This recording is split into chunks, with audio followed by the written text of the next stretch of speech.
తన్ను ఎంతమంది అంగీకరించారో, తన నామమందు విశ్వాసం ఉంచిన వారికి దేవుని పిల్లలవుటకు ఆయన అధికారాన్ని అనుగ్రహించెను.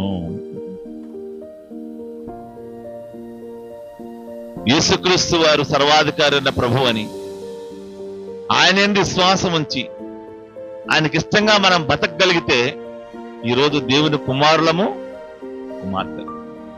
ఏం చేయాలి దేవుడు కుమారులు, కుమార్తెలు? సర్వశక్తిమంతుడైన దేవుడు ఏ అధికారం కలిగి ఉన్నాడో కనీసం ఆ అధికారంలో కొంత అధికారం అన్నా నీకు ఇవ్వడా ఆయన? ఈ విశ్వాన్ని పరిపాలించే దేవుడు ఆ అధికారంలో కొంతన్నా ఇవ్వడా? ఇవ్వడా? ఏంది, ఏం మాట్లాడలేదు? ఇవ్వడా? ఇస్తాడా?